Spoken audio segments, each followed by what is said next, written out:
Bloomberg Audio Studios. Podcasts, radio, news.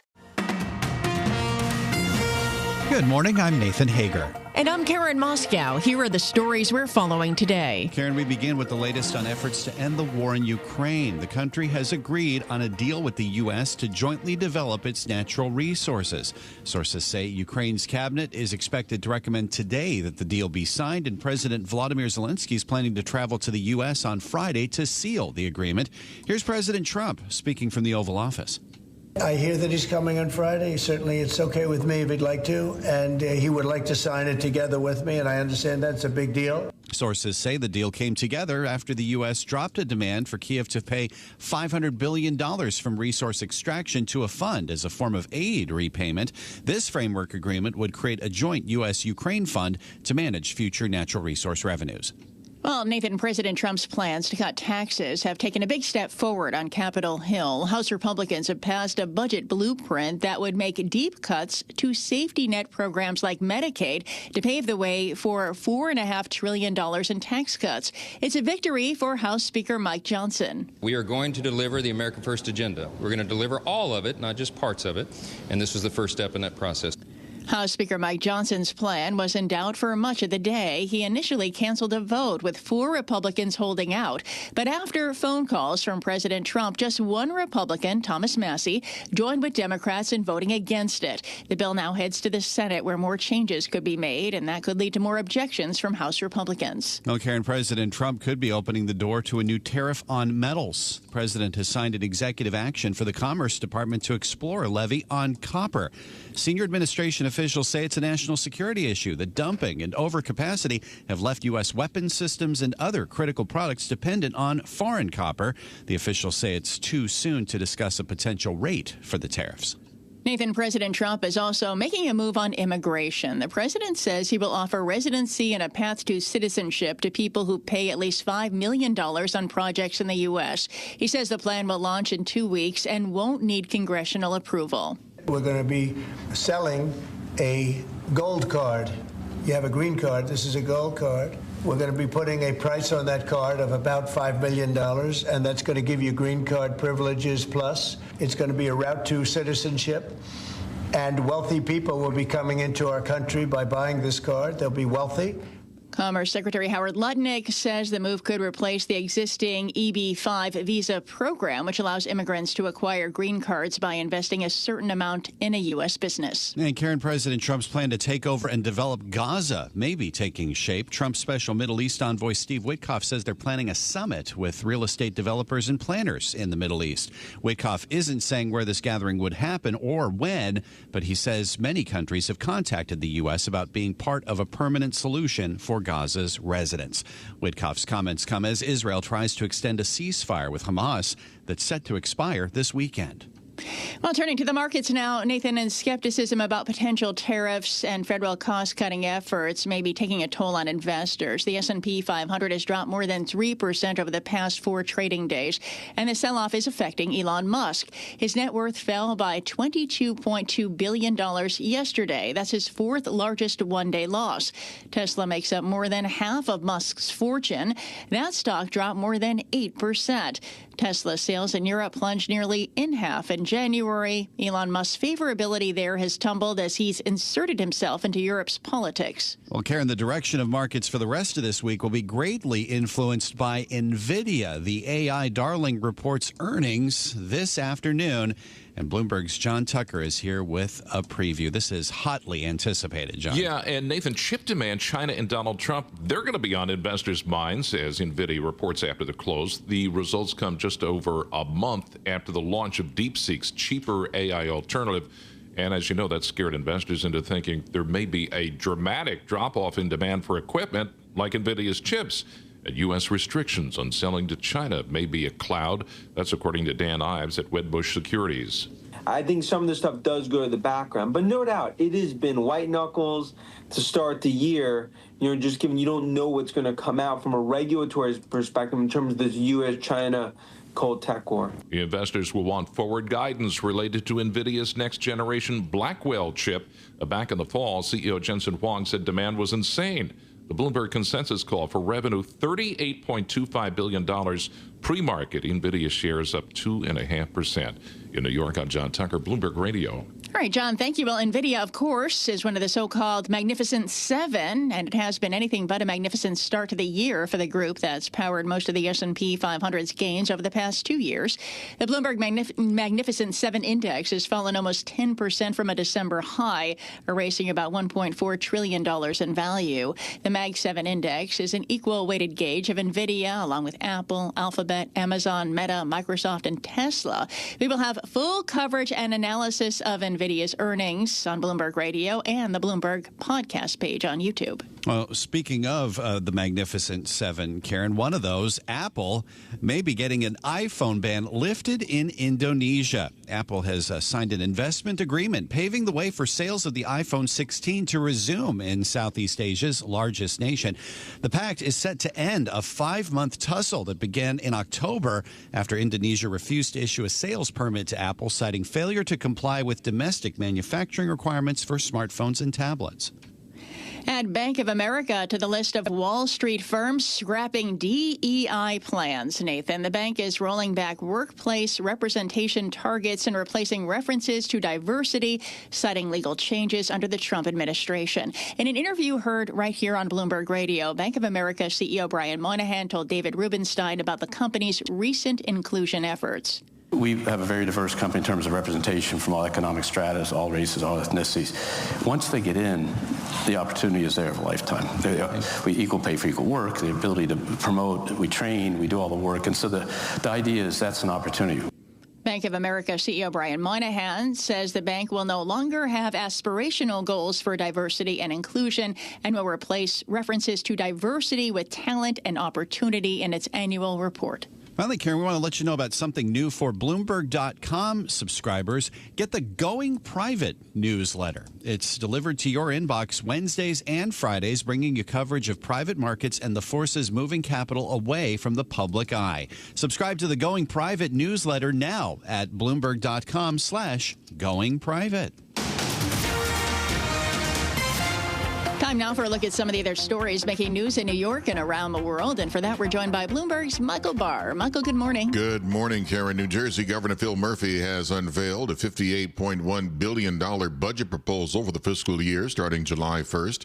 It caps new discretionary spending and relies on $27.9 billion in federal funds. The proposal includes cuts to various departments such as agriculture and environmental protection.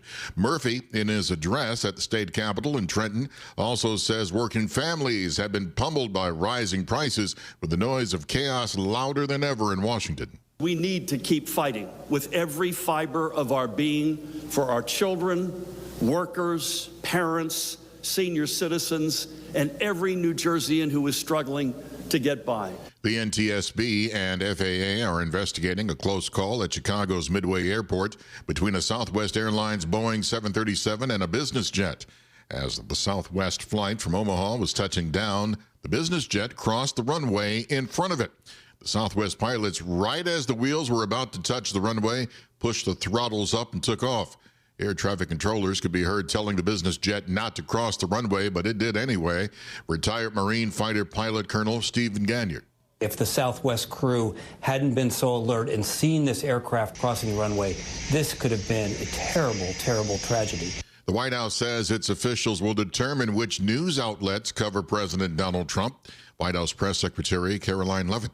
Legacy outlets who have participated in the press pool for decades will still be allowed to join. Fear not. But we will also be offering the privilege to well-deserving outlets who have never been allowed to share in this awesome responsibility. Leavitt says the move would restore access back to the American people who elected Trump. Global news 24 hours a day and whenever you want it with Bloomberg News Now. I'm Michael Barr, and this is Bloomberg, Karen. All right, Michael Barr, thank you. Time now for the Bloomberg Sports Update, brought to you by Tri-State Audi. Here's John Stashower. John, good morning. Good morning, Karen. It's been an uphill climb for the Rangers trying to make the playoffs despite that horrendous stretch when they lost 15 out of 19 games at the UBS Arena. They beat the Islanders 5-1. Johnny Brodzinski with a pair of first-period goals. Even Matt Rempe scored, and the Rangers are now 2 points behind Columbus for the last playoff spot in the East. Washington lost to Calgary 3-1, but Alex Ovechkin scored the Caps goal, his 30th of the season. He needs 12 more goals for Wayne Gretzky's career goal-scoring record. It was Boston against Toronto in the NHL and NBA. At TD Garden, the Bruins blew a 3-0 lead, lost to the Maple Leafs 5-4 in overtime in Toronto. Celtics beat the Raptors 111-101. In LA, the Lakers beat Dallas 107-99. Luka Doncic faced his former team, had a triple-double. Knicks come off that loss weekend. Those losses in Cleveland and Boston. They're at the Garden tonight to play Philadelphia. St. John's with a win tonight at Butler clinches at least a tie for the Big East regular season title. What didn't Diana Taurasi do in her career? 3 NCAA championships at UConn, led Phoenix to 3 titles in the WNBA, where she scored the most points in league history. 6 Olympic gold medals. Taurasi retiring at age 42. The NFL scouting combine underway in Indianapolis. Giants GM Joe Shane looking for a quarterback, either a rookie or a veteran, or maybe both. Again, we don't know what's going to happen in the draft. We don't know who's going to be there. When we get around these kids, they may or may not be a fit for us. So, we're going to have to address the position somewhere. And even if you get a young quarterback, you'd like to have a vet, in the room with them to show them the ropes and how to be a pro. So, we're looking at all different avenues. It's, hey, is this guy going to be really good for a young quarterback, or is this guy a starter? Cleveland GM Andrew Berry says the Browns are not going to trade Myles Garrett, who's tired of losing, wants out. Kansas City GM Brett Veach weighed in on Travis Kelce. He said he believes Kelce will not retire. John Stashower, Bloomberg Sports. Karen, Nathan. Coast to coast on Bloomberg Radio, nationwide on Sirius XM, and around the world on Bloomberg.com and the Bloomberg Business app. This is Bloomberg Daybreak. Good morning. I'm Nathan Hager. Ukraine may have a deal to develop its resources jointly with the U.S. and move toward a ceasefire with Russia. President Vladimir Zelensky is expected to head to the White House on Friday to seal the agreement. It backs off an initial demand from the U.S. for $500 billion as a form of repayment for aid, but President Trump says he is getting what he wants. It could be $1 trillion deal. It could be whatever, but it's rare earths and other things. And look, we're spending hundreds of billions of dollars on Ukraine and Russia fighting a war that should have never, ever happened. President Trump speaking from the Oval Office as heard on Bloomberg Radio. For more, we're joined by Bloomberg News senior editor Bill Ferries. And Bill, just listening to those comments, it sounds like the president is sort of glossing over the details. But let's get into the details. What is in this deal? Good morning. Good morning, Nathan. Well, I think we almost know more about what's not in the deal at this point than we know what's exactly in the deal. But as you mentioned, what's not in it is that initial $500 billion request that the U.S. had to get repaid for its support to Ukraine over the last 3 years of this war. It seems to be more of a kind of a framework agreement that will create a fund jointly managed by the U.S. and Ukraine based on revenue that comes from developing rare earths and perhaps other natural resources in Ukraine. We don't know what that fund is expected to top out at, and we don't exactly know what that fund is going to spend its money on. But it seems like both sides have agreed in this situation. They've agreed to agree. And that's probably, for Ukraine, the most important part of this. If you remember, just last week, we were watching the U.S.-Ukraine relationship melt down as Trump called Zelensky a little dictator. And Zelensky said that Trump was living in a disinformation space. So things were looking very rocky a week ago. Zelensky coming into Washington now looks like they've agreed to at least be in the same room and talk. We don't think there are, as far as we know, security guarantees for Ukraine in all of this. But it's probably as much as they're going to get at this point, and they keep that relationship with the U.S. functioning. Okay, so where does this leave things when it comes to getting closer to a resolution between Russia and Ukraine and with Europe as well? Of course, in the talks with U.S. and Russian officials, Europe was kind of left on the sidelines. they were left on the sidelines in what seems to be a process that's unfolding very, very quickly. Donald Trump just a few days ago said that he could be meeting with Vladimir Putin within a couple weeks. So I think where it leaves the overall situation, it gives Ukraine a chance to show that it's willing and able to strike a deal with the U.S. That, I think, from their perspective, keeps them at the table as the Trump administration pushes forward as quickly as possible, as quickly as they can, to reach a deal with Russia. President Trump already talking about, the potential for easing sanctions on Russia, doing deals, natural resource deals with Russia. I think Europe and Ukraine have been watching that with a lot of alarm. At this point, they're glad to find something that gets Zelensky to sit at a table with Trump and reach a deal. And in terms of the kind of investment that we could see come out of this, Bill, there's a question about just how much resources Ukraine has, isn't there, in terms of critical minerals? We have about a minute left. Yeah, I mean, there have been reports of trillions of dollars in mineral deposits, but the reality is, when you talk about rare earth reserves, Ukraine has no rare earth reserves that are really recognized internationally as economically viable. So that's where a lot of questions, I think, are going to come up on how much money would really go into this fund. Is it really an economic deal, or is it more of just a political deal? This is Bloomberg Daybreak, your morning podcast on the stories making news from Wall Street to Washington and beyond. Look for us on your podcast feed by 6 a.m. Eastern each morning on Apple, Spotify, or anywhere else you listen. You can also listen live each morning starting at 5 a.m. Wall Street time on Bloomberg 1130 in New York, Bloomberg 99.1 in Washington, Bloomberg 92.9 in Boston, and nationwide on Sirius XM Channel 121. Plus, listen coast to coast on the Bloomberg Business app, now with Apple CarPlay and Android Auto interfaces. And don't forget to subscribe to Bloomberg News Now. It's the latest news whenever you want it, in 5 minutes or less. Search Bloomberg News Now on your favorite podcast platform to stay informed all day long. I'm Karen Moscow. And I'm Nathan Hager. Join us again tomorrow morning for all the news you need to start your day right here on Bloomberg Daybreak.